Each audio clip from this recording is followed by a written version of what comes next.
Hello, everyone, and welcome to day 31, our final day in our 31 days of mindfulness. So as we're wrapping up this journey where we started adding incrementally 1 minute each day to get to this point, I kind of wanted to give us a little bit of a background to leave you with about the history of these practices that are available to us, especially as we're working through the challenges and the stresses of our life.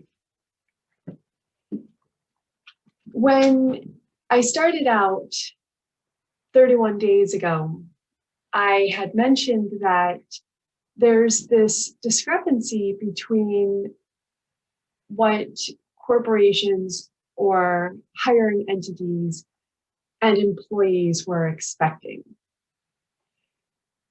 After the pandemic in 2020, the world really became aware that despite humans, the world will still keep going.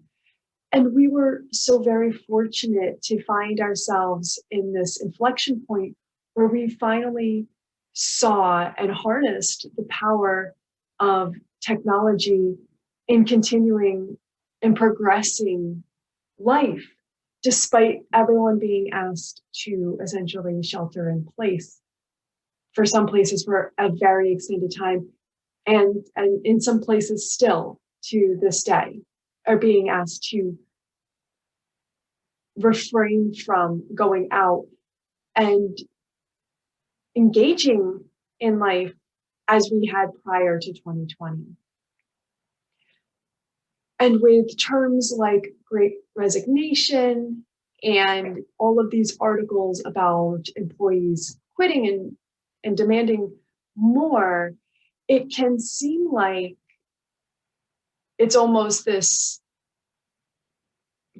global temper tantrum, but it's really not. We are in such an amazing transition point. We are living through how the world is changing real time.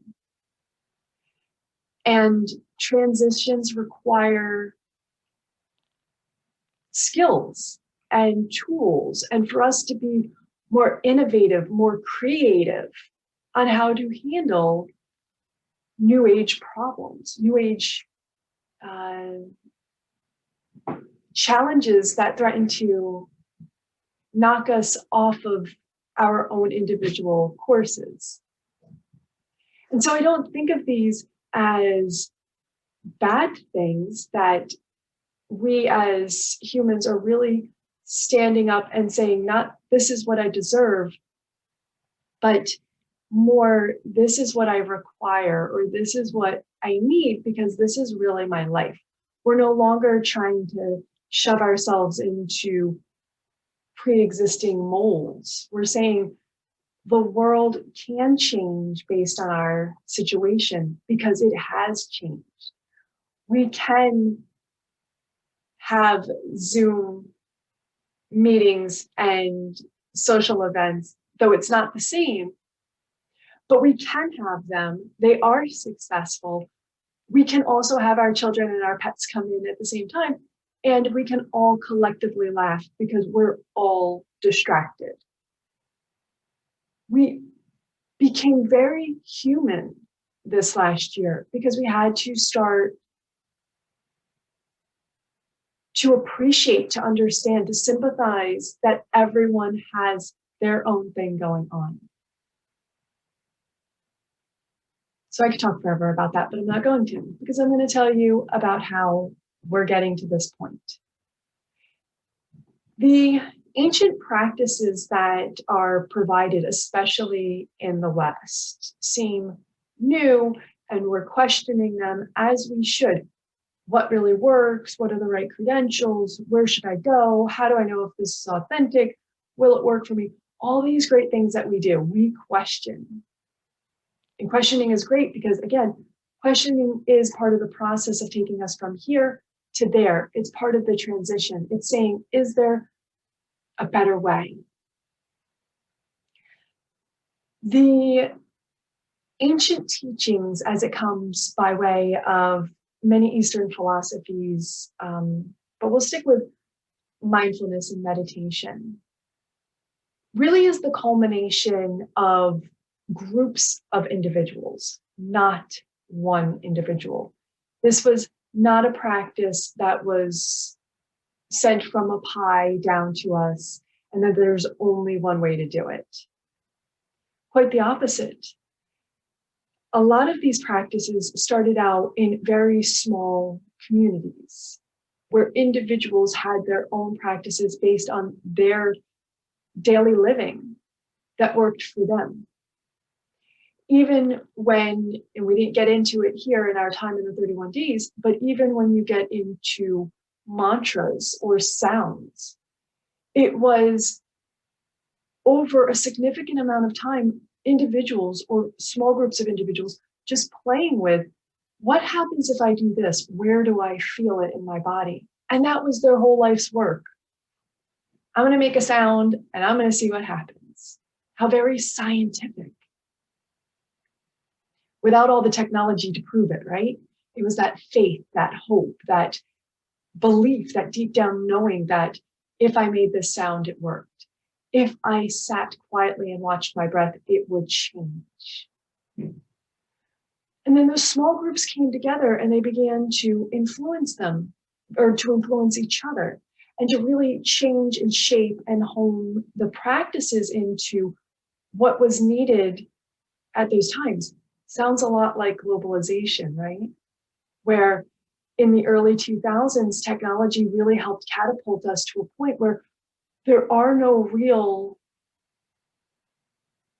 prohibition or things that prohibit us, or true boundaries. There's boundaries on maps, there's are things that are drawn, but the internet has made it that we can interact and communicate with each other in all sorts of ways, which means we're changing, which means we're changing other people, which means our needs, our practices, and what's going to help us grow is changing. This practice of mindfulness is just one of asking ourselves to pause and to check in, to notice where we are in the cycle of all of this change, because we can't use the old tools anymore. When I was explaining this to someone else the other day, I joked around and I said, sure, horse and buggies may be romantic, but if you've got to take them on a major highway, it's not going to be the best experience you had. You're also not going to get to where your destination very efficiently or with any amount of speed. So maybe we should keep things where they are and to keep moving with how things are moving. To, as they say, go with the flow. But change, as we know, is hard. So what's a tool that we can use? Mindfulness, meditation, but they're not the only tools. I'll pick that up towards the end. It's not anymore just this ancient belief that these groups of, they essentially call them seers, but these spiritual knowers, these people that were very dedicated in their lifetimes to understanding the human condition, they passed it on in an oral tradition, on and on and on, till it became rote. And then people could read it and consume it and then interpret it in their own ways. And then that information got disseminated, and common language and translation allowed us for our own interpretation of how we were going to take in these techniques that someone said, I sat for 100 years and this is what happened when I did this every day at this time. Go ahead and try it yourself and see if the results are the same or different. But now in 2021, well, even before 2021, but speaking about this year, science is involved. And I mean, in our knowing of the term science and scientists, studies, the act of taking a concept and someone's life work is to prove it wrong, which means it's being vetted out over and over and over again. And if it can't be disproven, then scientifically it's held to be truth until it is disproven. So the NIH, National Institute of Health here in the United States, so if you're joining me globally, is a leading authority on health for our nation. Within the NIH, there is a subgroup of people who are studying the efficacy of what is being deemed alternate medicine, but really is in its own right medicine. There is a mix of Western, Eastern philosophies that are going to help us create this lifelong approach to longevity and healthy living, not just from one where we fight acute medical needs, but ones where we create strong patterns that limit the amount of times that we're going to need those urgent life-saving measures. And meditation is one of them. They've actually taken and studied the brain waves of Buddhist monks when they go into their meditation states and tracked the brain waves and what shifts. And that's just one way science is getting involved in this. The other way is, if you've been listening in the last couple of months or years, neuroplasticity has really become a hot topic. And what neuroplasticity is it's this concept that the brain is constantly changing, even after the age of like 25 to 27, where historically we thought the brain just had formed and it was doing everything it was doing. Now what they're finding is, even as we age, as we grow longer, there is opportunity for us to rewire our brains, to allow our brains to grow, because it's like everything else. If you don't use it, you lose it. So if you're not using parts of your brain thinks, this doesn't need to be used, I'm done. So what allows your brain to change? New experiences, new habits, because it doesn't happen just at one time. It's like our behavior. Our brain has been wired. It's got those deep grooves, those paths. It's created what it deemed to be efficiency. It said, if I'm going to do this, I'm going to shoot up this way and then I'm going to shoot out that way. And these things are going to get involved. But what happens when you say, what if it's a little bit more efficient and we take this left-hand turn? Your brain's going, nope, this way, until you gently keep coaxing it to say, this might be a little bit better of a way. So what does it take to continue to keep your neuroplasticity? New habits, giving your brain enough time to refire and wire and get things up online. Knitting. If you've never knit before, try it for 31 days. And then when you become really good at it, or even proficient at it, try something different, completely different, to get your brain moving in a different direction. Learn a new board game like chess, very strategic, or checkers if you've never played it. Learn to play an instrument. Learn to eat or brush your teeth with your opposite hand. There's so many opportunities in our living to make these changes. And I'm bringing up neuroplasticity in the brain because you can read those studies. You can look for those studies. And, as we move forward, I may even put links to them so that you guys can review them on your own. And you can see all of this amazing scientific work that's coming to really back up these practices of meditation and mindfulness, and the positive impact it has on our individual and, because of individual, collective livings.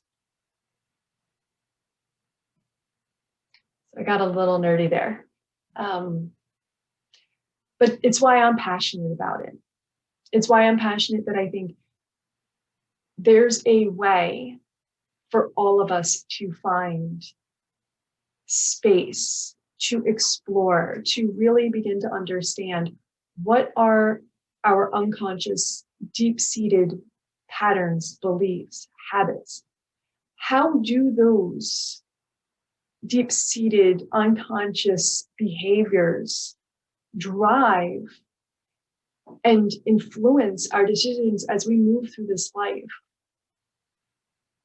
And how can we use that knowledge to change how we respond to situations so that we're not entirely reactive to what's happening around us, that we are feeling informed, in control, to make that next step, to make change a little bit less scary.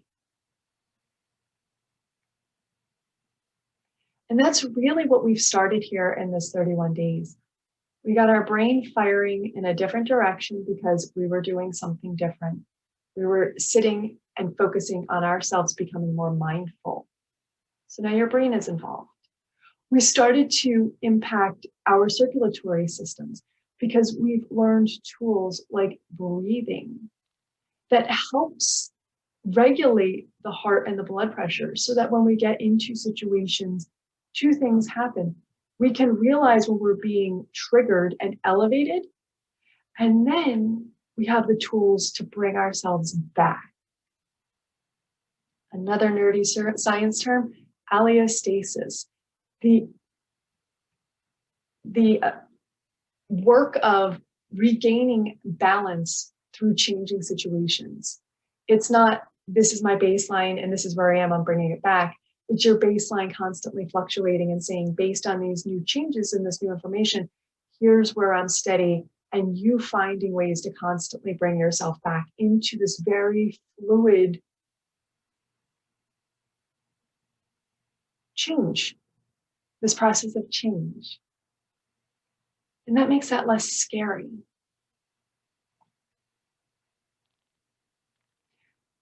And that's why I think we should all be really excited, no matter when and how you consumed these videos, and whether or not this is the right format for you.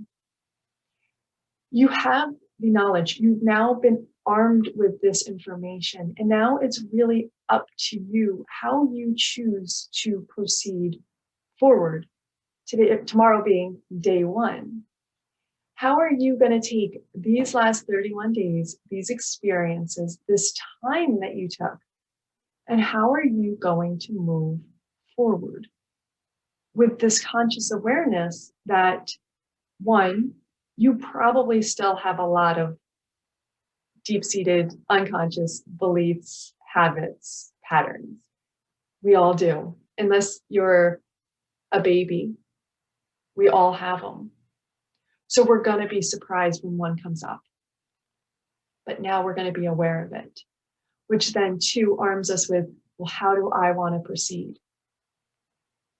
Sit, find your breath, go for a walk, listen to music, call a friend, seek out a coach or a therapist and say, this is happening, but I need support, because we are a community and there's so many ways to get to where you want to be.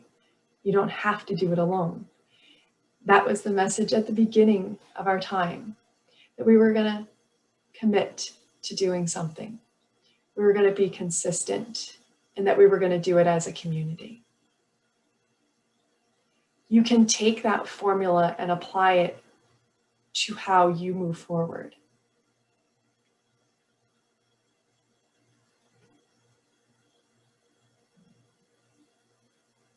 That feels really empowering. And so in this world, circling back to where we're going and how decisions are going to be made, and whether or not you choose to go back to work, you choose to have a conversation about how your work is going to be, or if you're going to have conversations about what it is that you need in your life, even if it's, I need 30 minutes a day from me. Know that you have the tools now to sit and find your balance, to find the right way to have these conversations, the right ways to show up in a situation and say, and this is why this is what I need. It's not anything to do with you outside world. It's me showing up as me in this world. And I know that this isn't a surefire way to end results, but you know what? If you weren't seeing the results in the first place, what's the harm in trying something new? And if something goes sort of sideways, know that this is growth, not a step backwards, because we're always constantly moving forward, even if it feels like we're not. And then employ the tools that you've been given, that you are born with, the tools to work with your breath to inform bodily movement, to work out any excess energy, the ability for most of us to communicate verbally or even with our hands or written to seek what we need. Let this knowing be your mindfulness practice, to be in touch.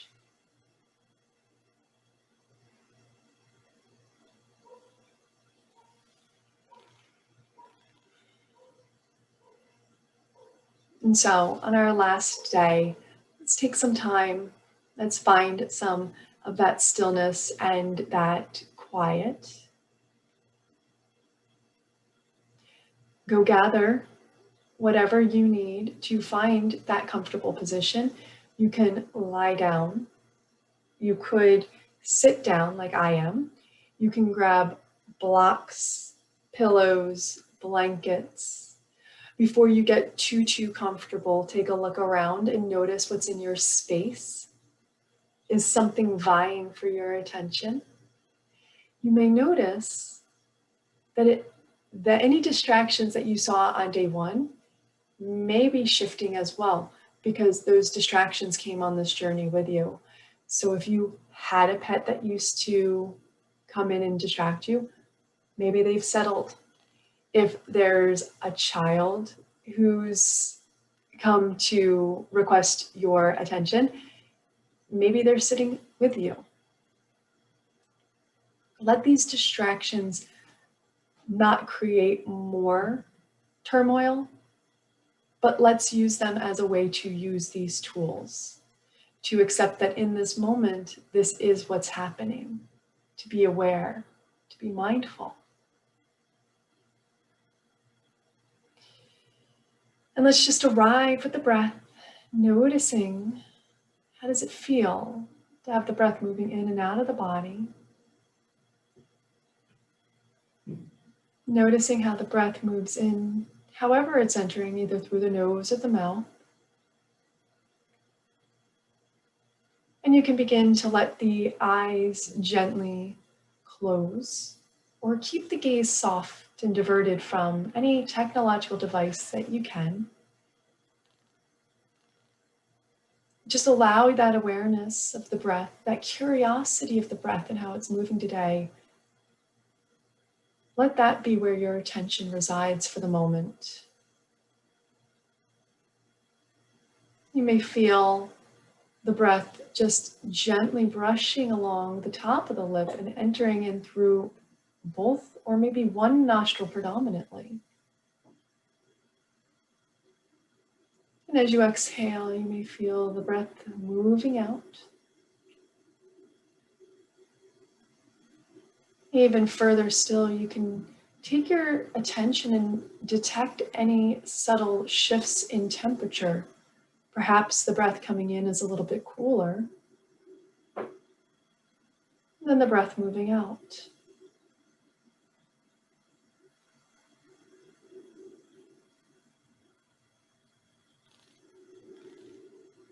And allow the sense of sound to move to the breath. Can you notice or detect the sound of the breath moving in and out? That soft whisper, the sound of waves perhaps.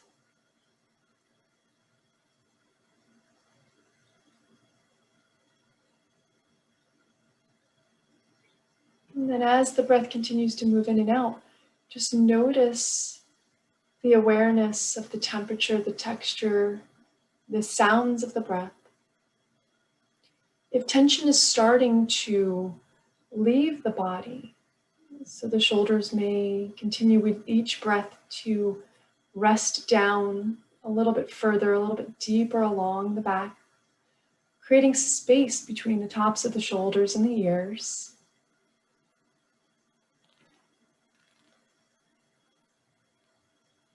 And as you continue to follow the journey of the breath, you may notice where in the respiratory system the breath is moving.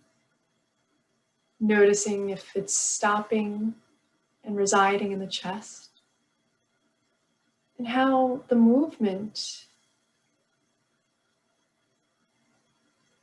continues on with each breath, if the chest moves up and down, side to side, front and back. Or if with each breath, the breath decides to move a little bit further down, so now you have the breath residing and moving within the ribs.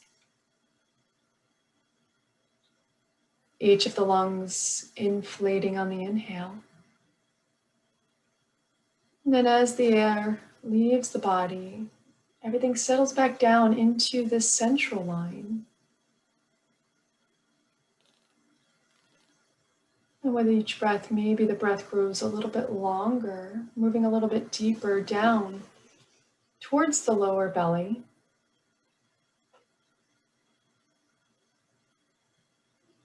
And then what does that feel like in the body? Can you notice expansion left and right, front and back, up and down the torso? So instead of looking at our bodies as these sides, left sides and front sides, the breath begins to let the body feel more like a cylinder.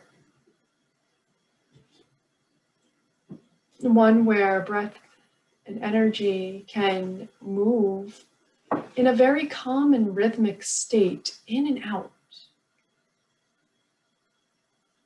And with each breath, again, we're just slowly, mindfully settling any tension.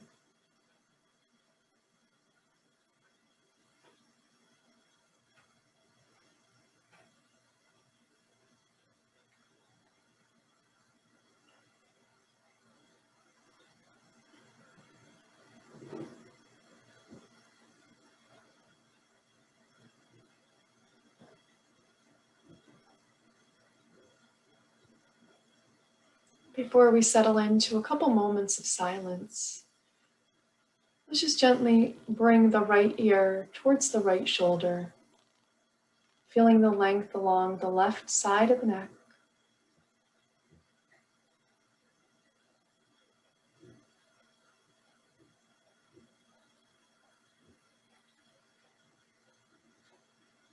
And then bringing the head back into a neutral position, notice the lengthening of the spine from the sits bones all the way to the crown of the head.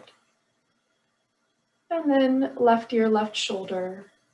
If you're lying down, you could take the chin to shoulder and feel a similar type stretch along the right side of the neck.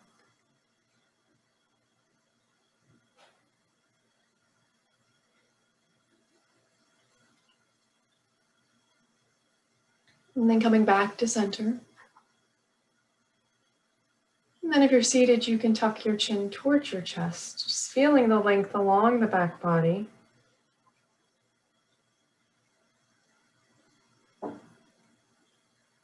Just taking this moment to settle here, to be with the breath. And when you're ready, you can slowly begin to butterfly open the eyes, just focusing on a point, noticing how these few moments of breath have changed how you feel, the sensations, the emotions since when we first arrived. And then let your eyes come back up into the room and just take in the space. Just notice the space around you.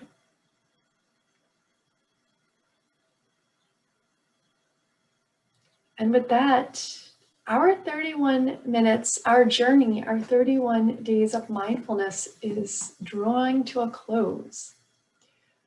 So, how I'd like you to take your practice from here. take time to think about what it is you need, the support you need in your life, and then explore how you can get that support, what serves you. If you're interested in knowing what I'm doing, where my journey's going from this day forward, I will be posting a link to a YouTube channel. That's my new adventure. I've never done that before, where I'll continue to curate and post more content related to mindfulness as we work to continue mindfully unbinding from these unconscious patterns, beliefs, and habits that drive us towards unexpected and maybe unintended results, to take a little bit more control in our being and how we show up in this life. Love to see you all there. Otherwise, I look forward to seeing you in the future, however our paths may cross. Thank you all so much. Truly, it's been such a pleasure to bring this to you, and I look forward to seeing you all soon.